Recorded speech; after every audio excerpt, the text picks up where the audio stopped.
Sir మీ కోపం వచ్చిందనుకోండి, ఒరే సున్నంగాని పిలవండి నేను బాధపడను, ఒరే సుబ్బిగాని పిలవండి నేను బాధపడను, లాగి లెంపకాయ కొట్టండి నేను బాధపడను, కానీ సూసాను మాత్రం పిలవకండి, పక్కన చూస్తే ఇబ్బంది వస్తుంది. సరే సరే, ముహూర్తానికి టైం అవుతుంది, పదండి. తాతయ్య, నువ్వు బతికుండగా నీ కోరిక తీర్చలేకపోయినా కనీసం ఎప్పుడైనా తీర్చాను తాతయ్య. నన్ను ఆశీర్వదం తాతయ్య. ఇక మన వంశంలో అద్దె గుంపులు ఉండాల్సిన గతి ఎవరికి పట్టదు తాతయ్య, ఎవరికి పట్టదు. ఊరుకోవయ్యా, ఏమిటి మరీ పసిపిల్లలాగా? ఈ ప్రకారంగా ఇన్నేళ్లకి నువ్వు సొంత ఇంటి వాడివై చిన్నదో పెద్దదో ఇంకో పోర్షన్ మరొకరికి అద్దెకిచ్చే స్థితిలో ఉన్నందుకు మీ తాతగారి ఆత్మ ఎంత సంతోషిస్తుందో తెలుసా? పంతులు గారు పిలుస్తున్నారు.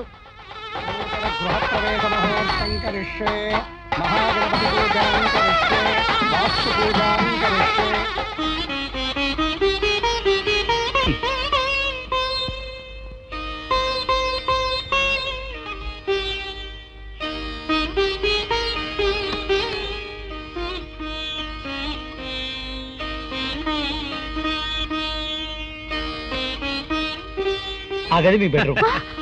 అదే మీ బెడ్రూమ్. మాకు బెడ్రూమ్ తో పని లేదులేండి. ఎప్పుడు ఎక్కడ ఎలా మాట్లాడాలో సందర్భం శుద్ధి లేదేమి. తప్పు అలా మాట్లాడకూడదు. టైం అవుతుంది. ఇది హాలు, అది బాత్రూమ్. ప్రాక్టీస్ కి బాగుంటుంది. బాత్రూమ్ లోనా? ఇక్కడ హాల్లో. ఇది మీకు మాకు మధ్య ఉన్న తలుపు. టక్ టక్ అంటే మేము హలో అంటాం. బ్రహ్మాండంగా ఉంది.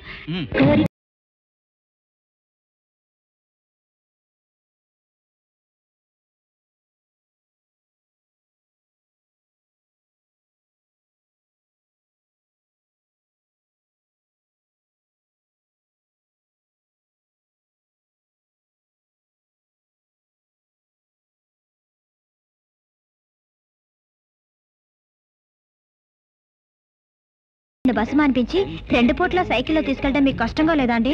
మన ఇల్లు తాజ్ మహల్ లా తయారు చేయాలి. వద్దులేండి, ముంతాజ్లా ముందుగా మిమ్మల్ని వదిలేయడం నాకు ఇష్టం లేదు. పాపం కష్టపడి నైట్ డ్యూటీ చేసి సంపాదించిన డబ్బంతా ఇది కొనడానికి సరిపోయింది. ఏమీ పర్వాలేదు, ఇంట్లో కూర్చుని దీన్ని చూస్తున్నప్పుడల్లా మన కష్టాలన్నీ మర్చిపోతాం. ఏమిటి చెప్పులతో లోపలికి వస్తున్నారు? ఇల్లు పాడవదు. ఇంతేనా? మరి బయట పెడితే కుక్కలు ఎత్తుకెళ్ళావు. అయితే పొట్లం కట్టి లోపల పెట్టుకోండి. ఇంకా నయం, వీటి కోసం ఎనపెట్ట కొనమల్లా. ఇదిగో కొత్త చెప్పు చూసుకో, ఎగరెగలాడితే అర్థంలాగా. ఏ పాపిగాడి పుట్టని అప్పుడు చూస్తాను శుభ్రత. ఏమిటండి ఏమిటండి ఏమిటి ఏమిటి వాళ్ళ శ్రీమతి గారు వంట? అబ్బా చూస్తే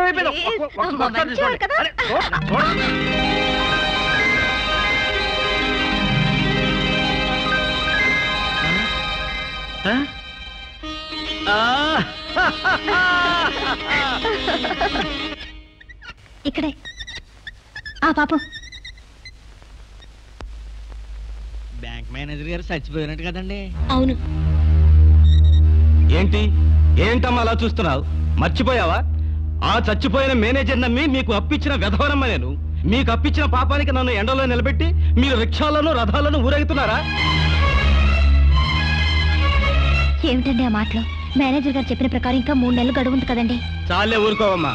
ఆయన ఇచ్చిన గడువు ఆయనతోనే పోయింది. 24 గంటల్లో నా 25,000 నాకు కట్టకపోయారు, నిన్ను నీ మొగుడిని ఈ బజార్లోనే కాదు ఊరి సెంటర్లో నిలబెట్టి కడిగేస్తాను. జాగ్రత్త.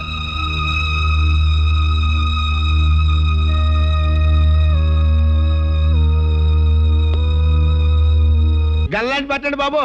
6 పేరు ప్రతిష్టలు విన్నారనుకోండి తమరు డంగైపోతారండి. ఇప్పుడేం చెప్పరండి, ఇంకో గంటలో వాళ్ళు వచ్చేస్తారండి. 6 చూసిన తర్వాత తమరు బ్రోకరేజ్ తో పాటు బహుమానం కూడా ఇచ్చేస్తారండి. తాపి మీద ఒట్టండి.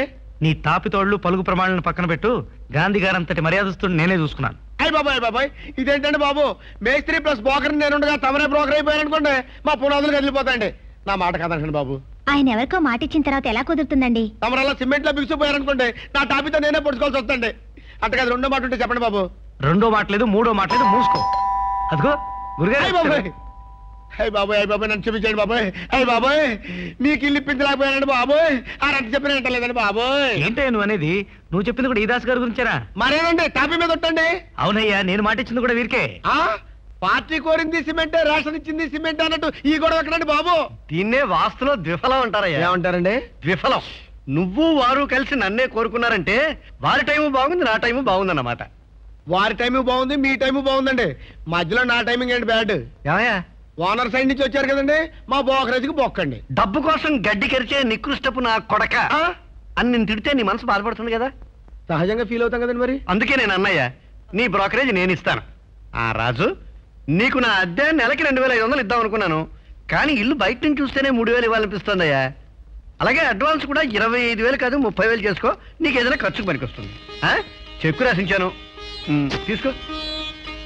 ఒక్క మాట సార్, ఈ పోర్షన్ మేము తప్పనిసరి అద్దెకిస్తున్నాం, కానీ మా ఆత్మలు ఈ గుమ్మం దాటవు సార్. ఈ ఇంటిని మీ సొంత బిడ్డలా. ఆగవయ్యా ఆగు, ఇంటిని బిడ్డలా చూసుకోవడం ఏమిటయ్యా ఉపమానం తప్పు. నాకు మాత్రం ఈ ఇల్లు సీతా సమేతంగా శ్రీరాములు వారు ఉంటున్న దేవాలయం లాంటిది. బాబు నా బోకరేజ్ అండి.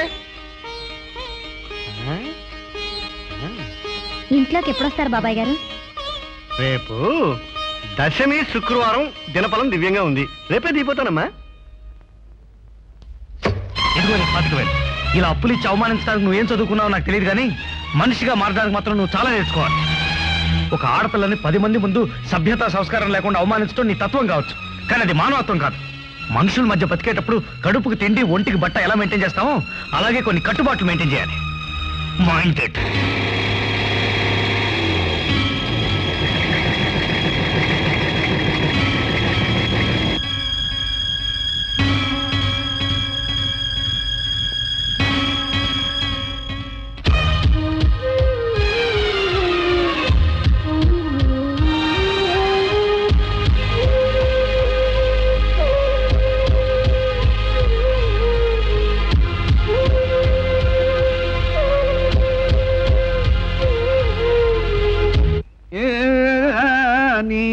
దయరారు పరకు చేసే వేళ సమయము కాదు.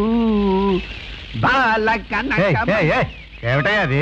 ఏముందండి, త్యాగరాజస్వామి కృతి అఠాణారాగం, ఆది తాళం, శృతి 4:30. అలాగా, నేను అడిగింది నీ గాడిద గాత్రాన్ని గురించి కదయ్యా ఆచారి. పక్కూడిపోయిన బక్క నక్క వెధవా అని నిన్ను తిడితే నీ మనసు బాధపడుతుంది కదా. నిజము, అందుకే నేను తిట్టను. తేరగా దొరికింది కదా అని నీ వీపు గోడకేసి రుద్దేస్తున్నావు. ఇలా రోజుకోసారి నీ వీపును గోడతో సంపర్కం చేసావంటే రేపు పొద్దున్న ఈ సున్నం మాసిపోతుంది, సిమెంట్ ఊడిపోతుంది, వార్నింగ్ ఇవ్వకుండా గోడ పడిపోతుంది. ప్రేమగా ప్రేమికులిద్దరూ కట్టుకున్న ప్రేమ మందిరం అయ్యా ఇది, నాశనం చేయకయ్యా. ఇదేమిటి మహాప్రభు, పోతే గీతే నా వీపు పోతుంది కానీ ఈ వెధవ గోడకేమవుతుంది? అబ్బా, నా చంప మీద కొట్టినట్టుందయ్యా, వద్దయ్యా. ఈ ప్రకారంగా తమతో మాట్లాడితే నాకు బీపీ వచ్చేస్తుందయ్యా. ఏమిటయ్యా శబ్దం? ఏమయ్యా? ఇన్నేళ్ల సంసార జీవితంలో అది నిలబడే స్థానం చేస్తుందన్న విషయం నాకే తెలియదు, తమరికి ఎలా తెలిసిందన్నదే నా ప్రశ్న. నిలబడి స్నానం చేస్తే ఖర్చు బొక్కలు పడిపోతుంది, అందుకు ఈ ప్రశ్న. అది వెళ్ళి మీ ఆవిడ కాళ్ళ మీద చెంపుతో కొట్టి కూర్చోబెట్టవా, ఎరక్కపోయి మీలాంటి వాళ్ళకి వెళ్ళిచ్చాను. గంగాళం, అయ్యి బాబోయ్, నువ్వు వెళ్ళవయ్యా, ఉన్న పళంగా వచ్చేయగలదు. నువ్వు రావద్దు, మీరున్నది. ఇంటిని మీ కంటికి రెప్పలా కాపాడుకుంటున్నారు, చాలా థ్యాంక్స్ సార్. దాని దేవుందయ్యా.